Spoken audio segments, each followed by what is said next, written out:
What we call them, I really don't care. The Giants this year are going nowhere. And the Cowboys haven't won since Jordan and Pippen were a pair.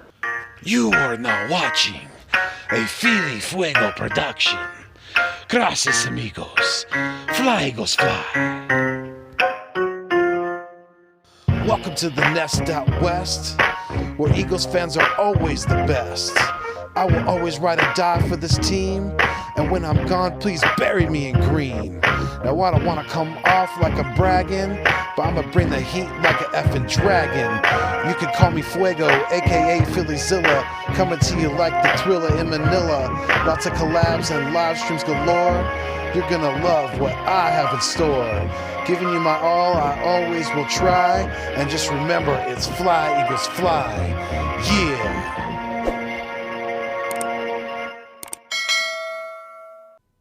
What is good? What is going on? And what is cracking? I'm Philly Foothills, and I am back in the Nest Out West, where I'm trying to bring you the best when it comes to Philadelphia Eagles content on YouTube. And thank you guys for joining me today. You know, I hope you guys are happy, safe, and well, able to watch this video in a peaceful setting. You know, happy Wednesday to everybody out there. You know, we have our 53-man roster set. We're definitely going to talk about that in a minute, but I just wanted to, give you guys a quick channel update.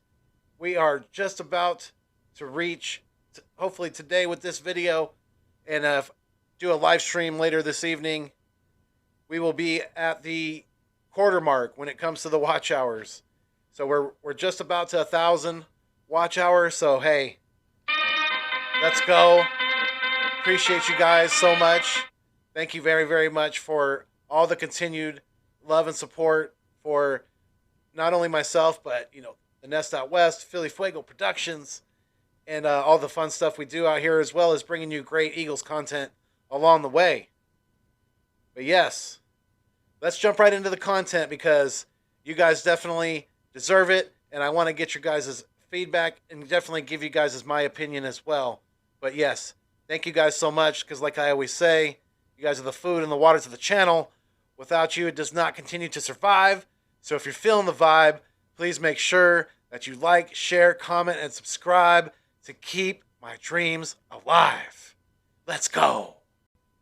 All right, so like I said, the 53-man was in yesterday.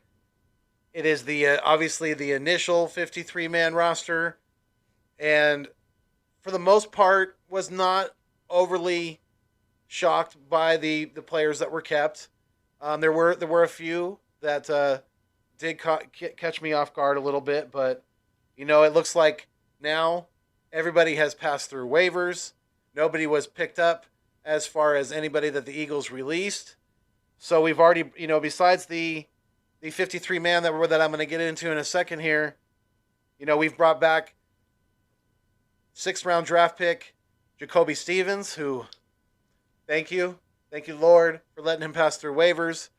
Maybe him being a little bit of having the injury bug with the hamstring, as far as him not being picked up from another team was a good thing. So, yeah, we got Jacoby Stevens on the practice squad. We got offensive lineman Sua Opeta.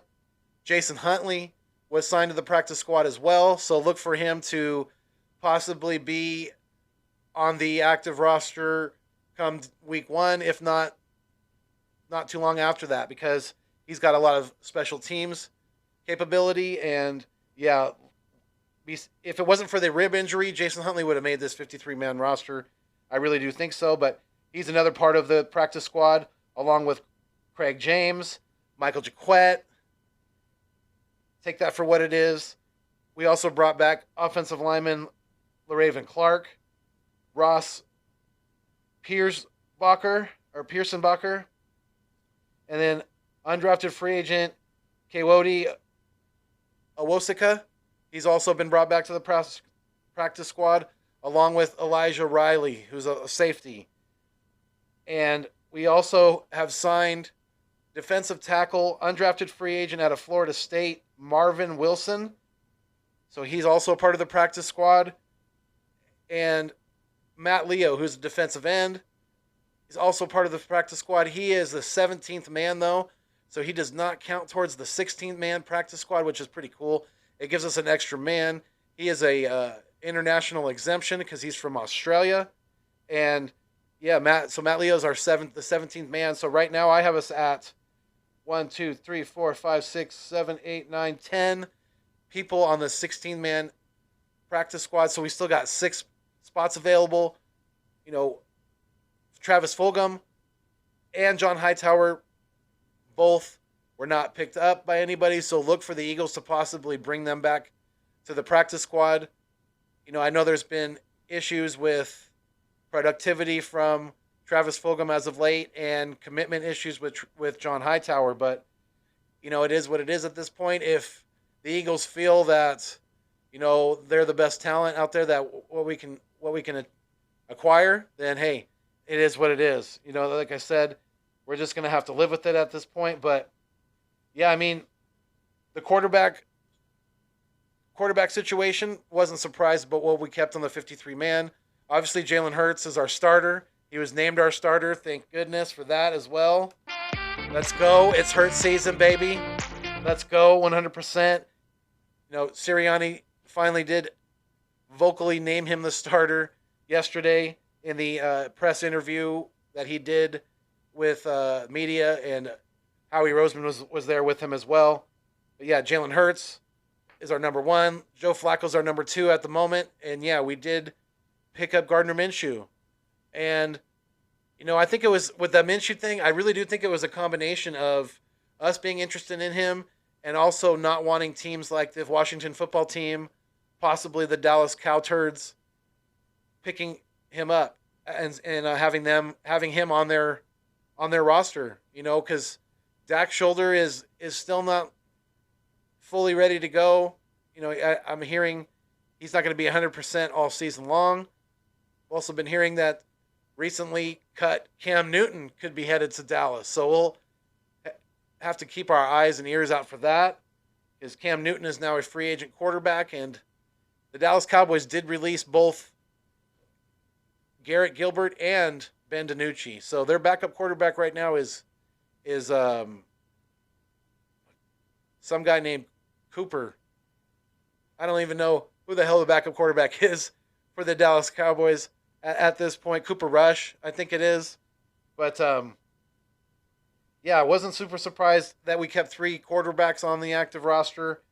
A little bit surprised that we only kept 3 running backs, and that was Sanders, Scott, and Gainwell. I thought Howard had a good chance of making this roster, but again, Howard did pass through. You know, he was not picked up after being released. So look for Jordan Howard to possibly be part of the practice squad as well. Maybe him and Jason. It'll be him and Jason Huntley, or it'll be Jason Huntley and Elijah Holyfield. It'll be something like that with the running backs. But I don't know. That's the only thing that makes me a little nervous about this 53-man. That and the fact that we only have 4 safeties. The 3 running backs with no power back makes me a little bit concerned going into week 1. We'll just have to kind of see how it all plays out. But just don't know what we're going to do when it comes to the short yardage and things like that. Maybe they're going to give it to Jack Stoll. I don't know. Because they did have him playing some fullback and things like that. Maybe he's going to be our power back. I don't know. We'll definitely have to wait and see. But yeah, we only kept 3 running backs, Sanders, Scott, and Gainwell. Gainwell had a great summer along with Boston Scott. They really, really did earn their roster spots. Miles Sanders is, you know, he's coming out slow out of the gates, but hopefully he'll get things going, especially come week 1 in Atlanta. And then with our tight ends, we kept Zach Ertz, Dallas Goedert, and Jack Stoll, with also keeping Tyree Jackson.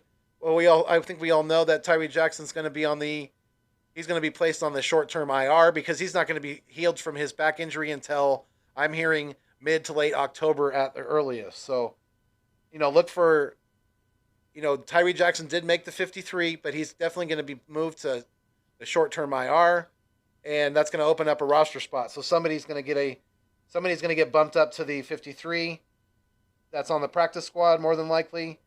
And, you know, I'm comfortable with the tight ends. Was a little surprised that we didn't keep Richard Rodgers, but I think we wanted I think Richard Rodgers is looking to get more playing time, and he would have been our third string tight end.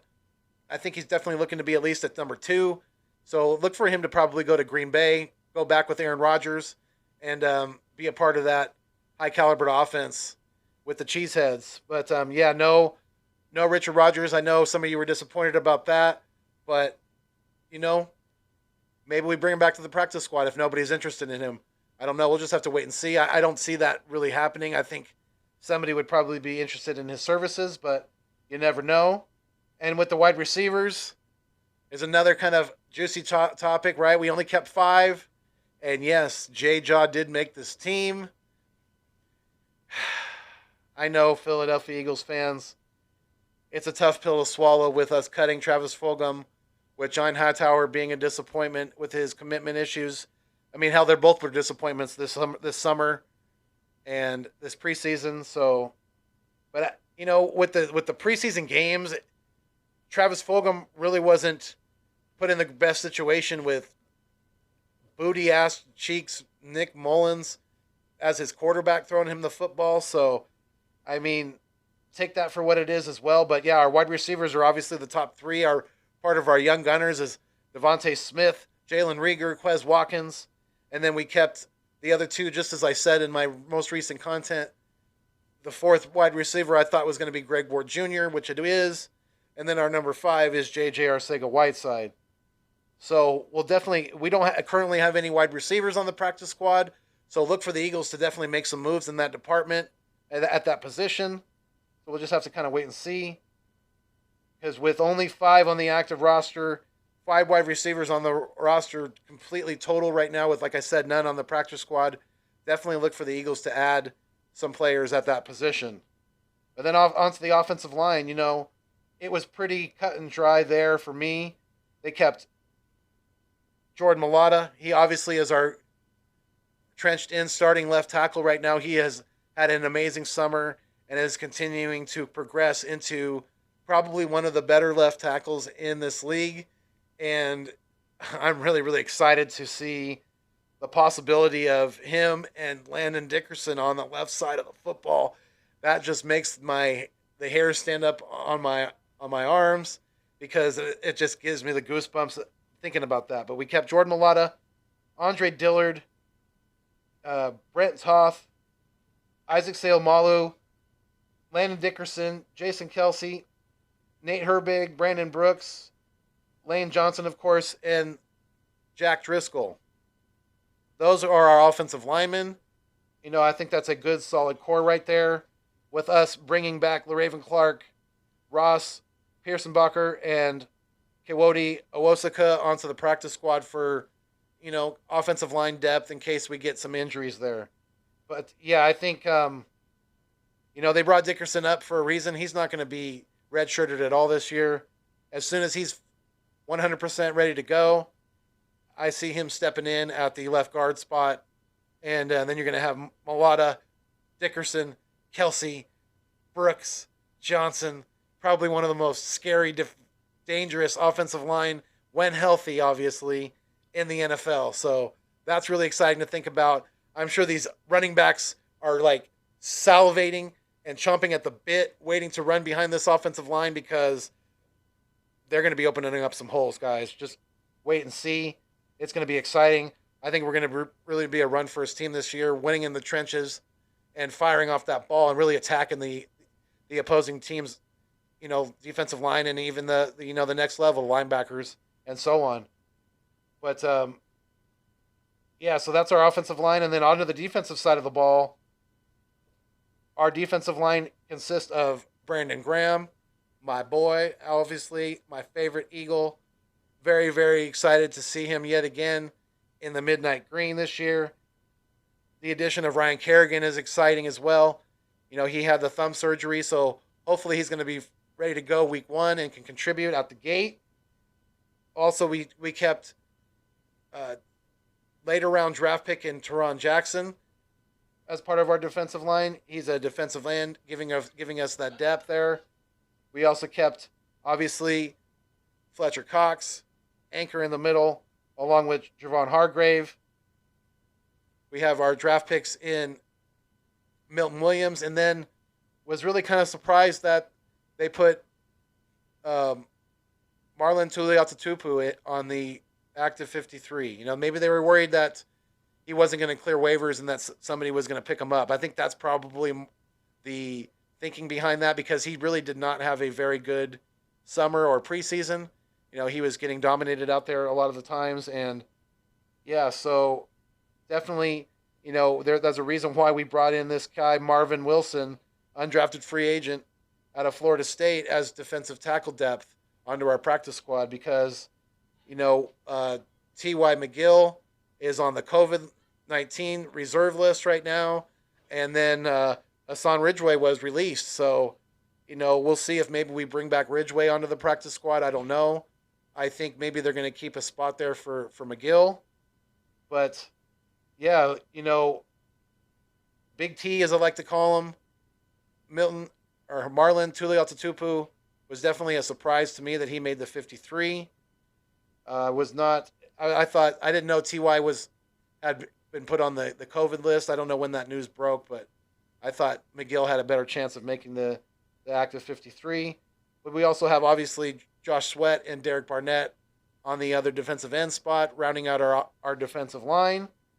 And I think we're good with that. I think we have a good mixture of young and veteran talent on the defensive line. So, yeah, that's going to be a big strength for us this year. Our defensive line is going to be very, very good and very dominant. I think, especially if we can stay healthy in the middle. I think Josh Sweat is going to have a huge year. I can't wait to see this kid. But onto the linebackers, we ended up keeping 7. And like I said earlier in the video, thank God that Jacoby Stevens, who obviously played safety at LSU, at Louisiana State University, but was brought in to be a linebacker. So with the injury that he had with his hamstring, and he was not able to really he missed quite a bit of time in the summer, this past summer with the camp and with preseason. Jacoby Stevens did not make the 53, but he has been put onto the practice squad. So thank goodness for that. That's my guy. I think he's going to be a piece for us going forward. So thank goodness that nobody swooped him up off of the waiver wire. But linebacker speaking, we kept Alex Singleton, Eric Wilson, Jannard Avery. I think those are going to be our starting 3. And then for depth, we have Patrick Johnson, who is a 7th round pick. Shout out to him, definitely. Hey, there's not a whole lot of 7th round picks, I don't think, out there right now that are on the active 53-man rosters in the NFL. I can almost guarantee you that. So shout out to him for working his ass off, for showing these coaches that, it wasn't just a product of him being at a smaller school, and that he's ready to, be a contributor on the NFL level, definitely. So, yeah, shout out to Patrick Johnson. We also kept Sean Bradley, Davion Taylor, and TJ Edwards as our linebackers. So I think we have a good amount of depth there. And then with Jacoby Stevens on the practice squad, I think, we're good, and I'm relieved that he's there. On to the cornerbacks. We kept 5 on the active 53, and obviously the starting 2, and Darius Slay and Steven Nelson. And then you have Avonte Maddox, Zach McPherson, who I like to call Z-Mac, and Josiah Scott, rounding out our 5 corners on this roster. Like I said earlier, we also brought back Craig James and Michael Jaquette. Those are both 2 corners as well onto the practice squad. So we have a total of 7 on the roster, 5 on the active. And I think we're going to be good there. I'd like to see Josiah Scott get a fair amount of slot play at the nickel corner position when it comes to week 1. I'm hoping they're going to rotate in and out with these guys and not just stick Maddox out there full time and let him die a death of 1,000 razors, so to speak. But we ended up only keeping 4 safeties on the active 53. We did bring back Elijah Riley onto the practice squad, so that gives us a little bit of depth there. But bringing back Rodney McLeod off of the PUP list, that's exciting. Hopefully he's going to be ready to go week 1. So Rodney McLeod, Kevon Wallace is backing him up on the strong safety side. And then free safety, we obviously have Anthony Harris, who is the new addition this past offseason from Minnesota. And then Epps. And then, Epps is a backup safety. Kind of questionable about his play, but he's a special teams guy. So, yeah, it is what it is. But look for the Eagles to maybe add another safety onto the practice squad as well, just for added depth. Avonte Maddox, I guess, could play safety needed be, but I hate to see them having to do that in an emergency situation. And so that pretty much rounds out the 53-man roster. That brings us to 50. And then with the other 3 special team guys in Jake Elliott, our kicker, in Sippis, our punter, Aaron Sippis, I was trying to think of his first name, and Lovato, our long snapper. So, yeah, let me know what you guys think about all this in the comments. Really appreciate you guys. Each and every one of all my Philbillies. Thank you guys so much. I'm almost at 1,075 subscribers, so on the way to 1,100.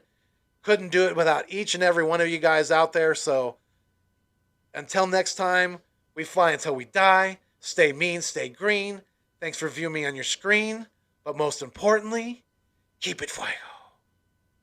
Peace, y'all.